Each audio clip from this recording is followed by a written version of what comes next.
शेरू को भूत प्रेतों की कहानियों में बिल्कुल भी यकीन नहीं था। एक दिन उसके दोस्तों ने उसे डराने के लिए कहा, शेरू, क्या तुम्हें पता है, गांव के बाहर जो पुराना पेड़ है वो भूतिया है। रात में वहां जाने वाले लोग कभी वापस नहीं आते। शेरू ने मजाक में जवाब दिया, अरे भाई, भूत प्रेत कुछ नहीं होते।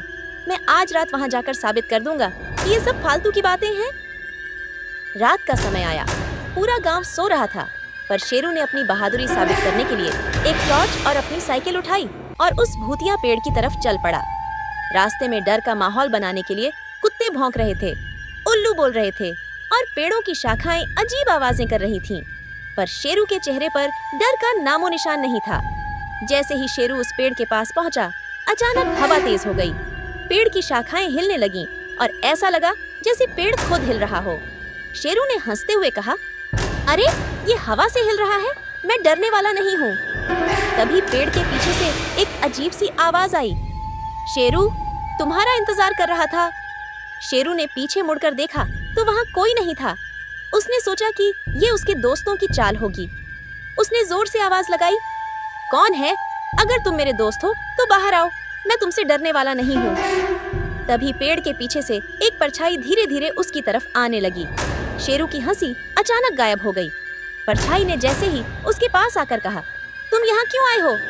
शेरू के पसीने छूटने लगे, पर फिर भी उसने हिम्मत दिखाई और कहा, मैं यहाँ ये साबित करने आया हूँ कि भूत प्रेत कुछ नहीं होते।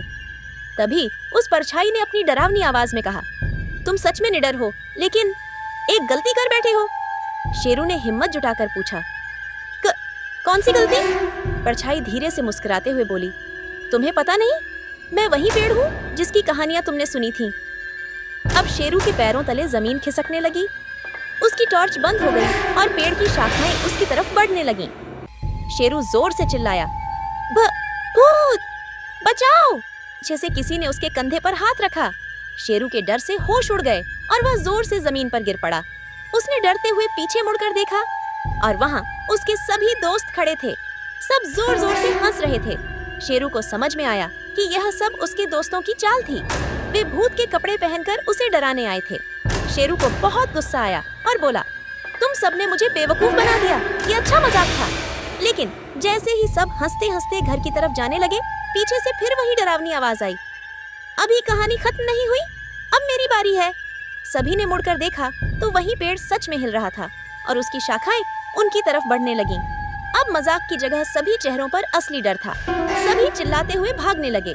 शेरू की सांसें थम गईं और उसने पीछे मुड़कर देखा, लेकिन इस बार वह पेड़ सच में एक विशाल डरावनी शक्ल में बदल चुका था। अब ये मजाक नहीं था। क्या था वो? असली भूत या सिर्फ एक और चाल? ये रहस्य कभी कोई नहीं जान पाया। तो दोस्तों, अगर आपको ये कहानी पसंद आई हो तो चैनल को लाइक, शेयर और सब्सक्राइब जरूर करें, वरना अगली बार रात को आपका भी दरवाजा कोई भूत खटखटा सकता है।